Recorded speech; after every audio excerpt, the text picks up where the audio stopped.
Как одевалась пожилая женщина, старуха, как одевалась мать, как одевалась женщина, которая вот ногчинс, как одевалась женщина, у которой только дети появились, вплоть до того, как завязывалась косынка, это все различалось. Это все было известно. Как одевалась девочка до замужества, вот предзамужний возраст, да, подростковый, как одевались дети, девочки, мальчики до 14 лет, это другое дело.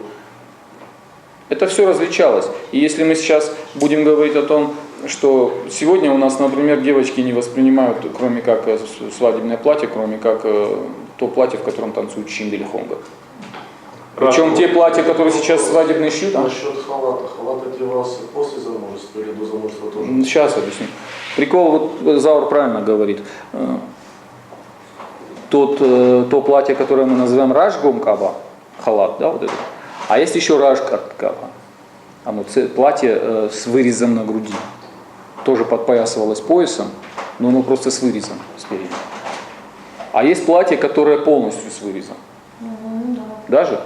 Потом, под этим платьем одевалось очень много вещей. И у меня студенты, я им сказал, что я всем поставлю медэкзамен, если они мне скажут, какой предмет одежды они не назвали у женщины.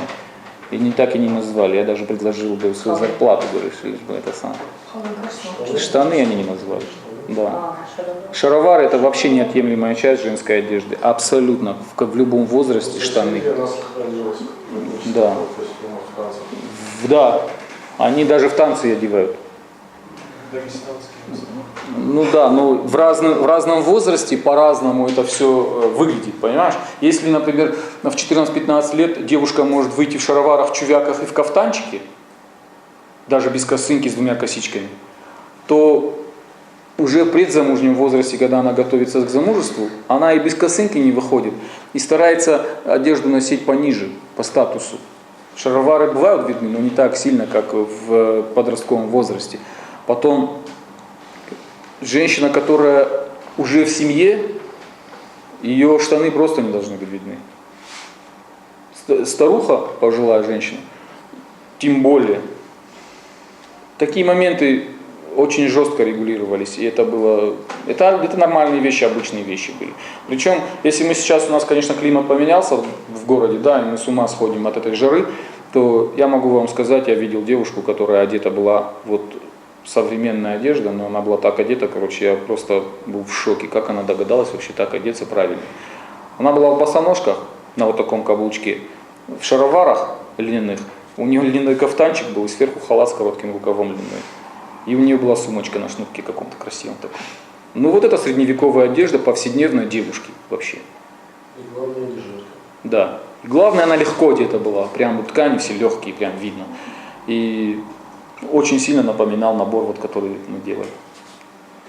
Вот такой набор. Хотя там на манекене этого не видно все. Ну, просто сейчас даже на праздники, это вот серьезная тема, очень серьезная тема. Вообще я считаю, что вот у меня получаются занятия больше с девочками, честно говоря, чем с ребятами.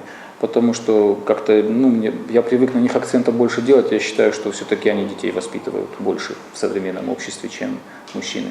И на них больше акцента надо делать. И сегодня девушки, которые у нас и на религиозные праздники ходят, на осетинские, я не говорю не про другие религии, именно на осетинские праздники, кто приходит, они, не зная того, как одеться правильно, одеваются зачастую очень неадекватно, или как цыганки похожи, или как вайнахи, или еще что-то, не зная, как повязывать косынку, или не зная, как должна выглядеть верхняя одежда девушки, или то, что элементарно, где надо ходить босиком, где не надо ходить босиком, это надо знать. Просто. И как надо выглядеть просто. И думая о том, что она старается поступать как бы правильно, она, не зная того, как это делается, одевается иногда так, что это не то. Одевая на себя длинную юбку и одевая сверху мужскую рубашку осетинскую, это не женская одежда. Их надо учить. Подрал, уже созрел ты, чтобы вот уже книгу написать об этом с иллюстрациями, с научным. Ладно. Материала у тебя достаточно. Вот. А то, что у нас сегодня является шаблоном к танцу, к платью в Шимде или в Хонго, да, вот. Я про свадебный не говорю, потому что сейчас уже начинают возвращаться к старинному платью, но все-таки сейчас в моде вот эти все платья, которые под влиянием Европы, с бисером и тому подобное, белые и все. Ну, да, Да. попроще. Но если мы будем говорить о том платье, которое было вот княжеское платье, которое сейчас является шимдовским, да, то это платье замужней женщины. Вот этот халат с рукавами, неважно какими, накладными или вот, это все замужняя женщина. Вот. Другое дело, что во Владикавказе в начале 20 века начинают молодые девушки носить моду взрослых женщин. И зачастую очень трудно было определить, девушка замужем или нет. И Ну, пока сыны начинали, не стали. ну это в астинском обществе, для русских они вообще никак не отличались. И можно было определить по расцветке ткани, потому что девушки носили светлые полутона, а замужние женщины носили более темные полутона. Потом вот этот вот гарнитур поясной, очень часто пошла такая тенденция, начали делать на поясах в районе застежки пистолет и кинжал, которые символизировали, что она замужем. Это нюансы, которые не все, наверное, знают. Да, вот такие моменты происходят. Потом, то, что когда свадьба происходит, и когда сегодняшние девушки и ребята, и зачастую родители, далеко не понимают, что чензезалмарты, рбала что ю, щах шахазар. Вот. Свадебное платье приносят из семьи жениха. Не невеста себе делает платье, а для нее шьют платье та семья, которая ее забирает. В своем Буквально фамильном В платье. середине 20 века. Да, делали. И когда она стоит в доме у своего отца, она стоит в наборе в одежде молодой девушки, в комплекте, скажем так, в наборе. Это все известно, какие вещи. Просто сейчас на это никто не обращает внимания, и одеваются просто красиво. Или европейское бальное платье, потому что они даже не представляют, какое платье было, какой набор был тогда.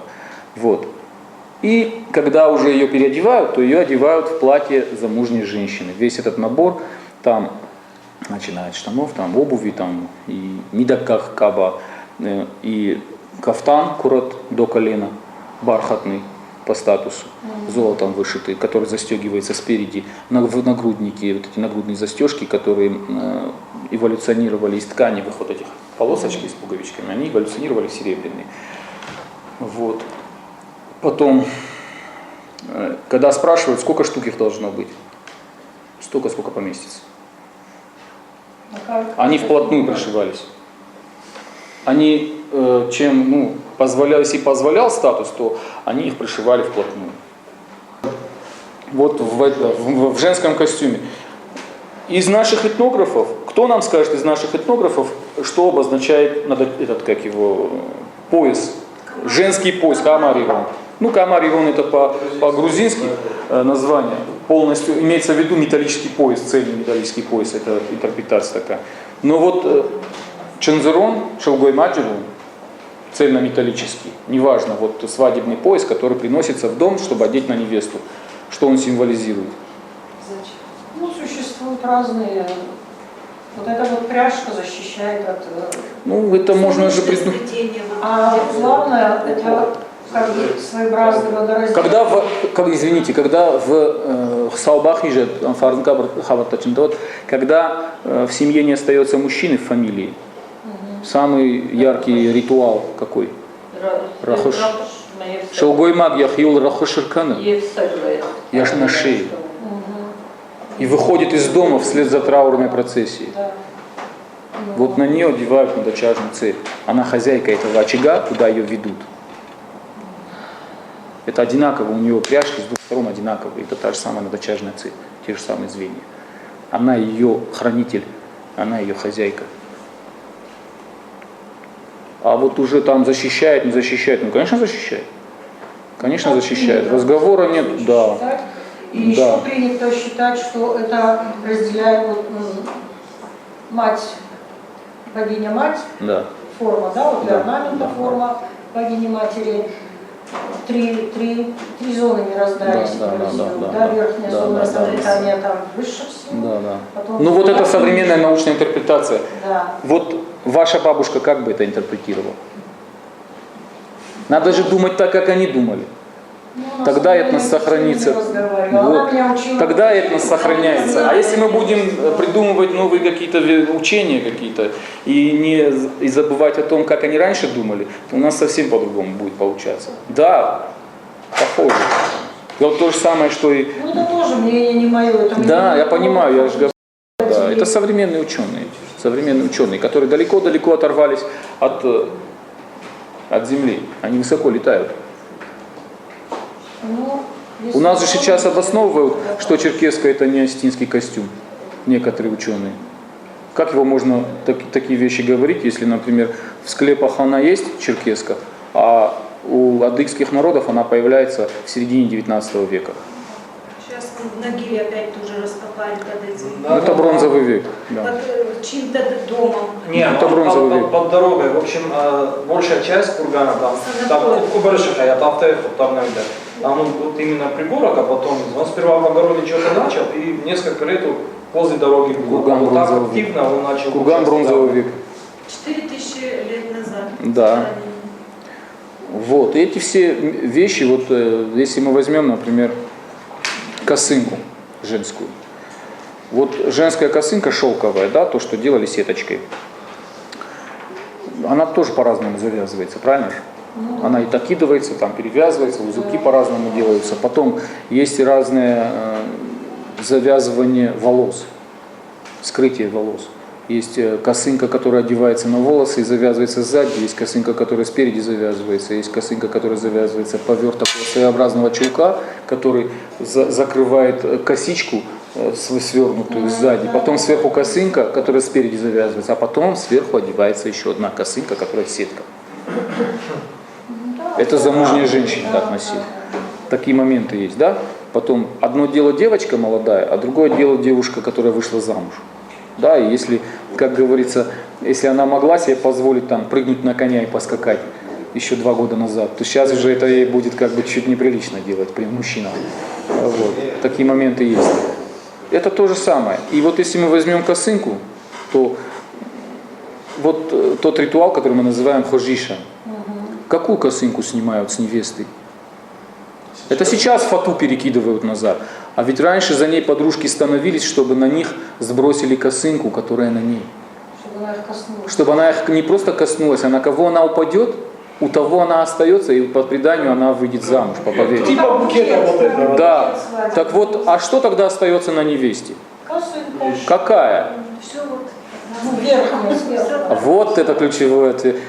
Верхняя 2 косынки на ней. Причем одна одевается по диагонали, а другая одевается в другую сторону. Получается 8-конечная звезда. Это те самые углы, которые на пирогах 8 на 8 частей. Это та самая мандала, которая ее сверху защищает. Вот о чем вы говорите, то оберег, не оберег. Защищает энергетически. С нее сбрасывают одну косынку, которую она яфарн куамараттай ишкаман я чижита ебалтай, чтобы она тоже причастилась, замуж вышла. Это традиция, это предание. Или Болтовска, что это? Ну, имеется в виду девочки. Игрушка. Да. Нет, уже в доме жениха. В доме жениха, да. Конечно. Вот такие моменты. И сейчас у нас заменило все это фата. Все же это заменяет фата, а сейчас уже и букет. Это как бы сделался такой круг своеобразный. Если то, что традиция ушла в Европу с этой фатой, с косынкой, да, и на нее одевался букет, не букет, а этот венок. И раньше венок бросали, а косынка оставалась в Европе. А потом эту традицию унесли с собой колонисты в Америку, и в Америке сохранился просто букет уже от этого венка и от этой косынки.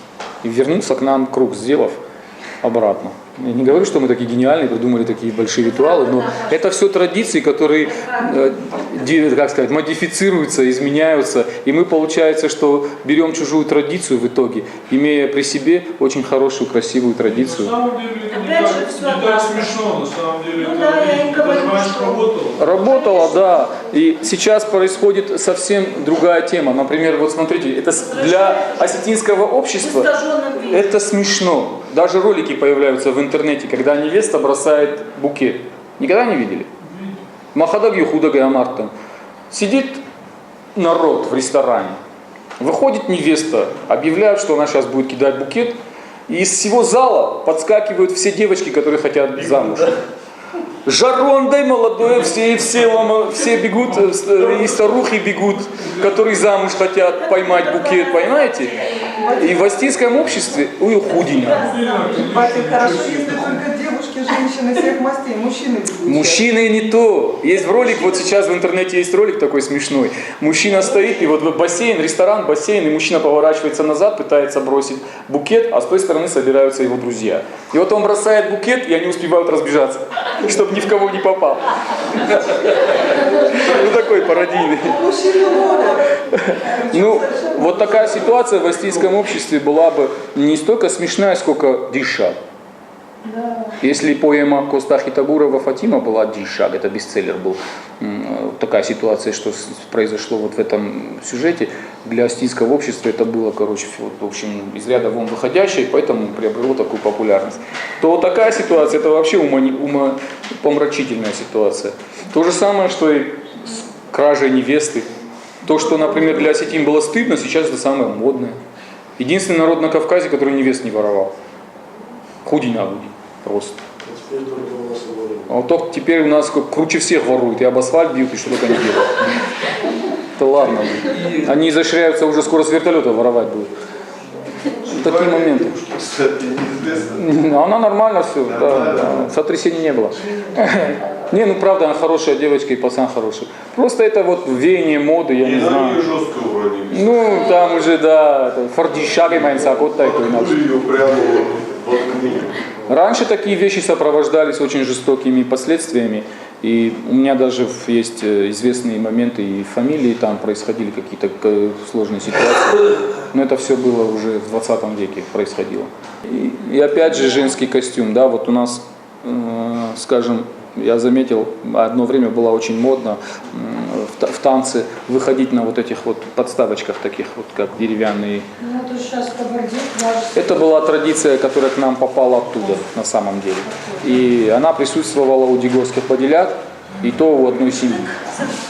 И это все в адыгской традиции, это все для княжны, чтобы она просто статусность. Она стояла, вот, скажем, среди окружающих, чтобы быть выше. Вот и все. И она в них не танцевала. А у нас ее даже выводили танцевать, она умудрялась даже в них танцевать, девочки. Ну, да. В них не танцуют, в них просто стоят. Ну, нет, невозможно так С них, сказать. ну да, ее просто спускают с них, а потом обратно на них ставят. Но это их традиция. Из кожи вон лезть и повторять эту традицию, ну смысл в чем? Потом, если мы начнем сравнивать кабардинские платья с осетинскими, то разница огромная. Если мы фотографии просто посмотрим, там головные уборы совершенно другие. И сам халат совершенно по-другому пошит. И он спереди не застегивается вообще. У нее внутренний кафтан застегивается на нагруднике, а платье не застегивается. Оно сдерживается на тонких шнурочках. И поджимается платьем, поясом. Такого нету, как сейчас они делают. Да, они даже сейчас свои платья танцевальные, многие шьют застегнутыми. Такого не было. Потому что еще недавно они заказывали у нас в республике у Изольды. Черкесские, они в черкесках танцуют астинских, потому что по той традиции, что они здесь заказывали, они их так и шьют. Ни одного ансамбля я не знаю, у которых она пошита по-кабардински.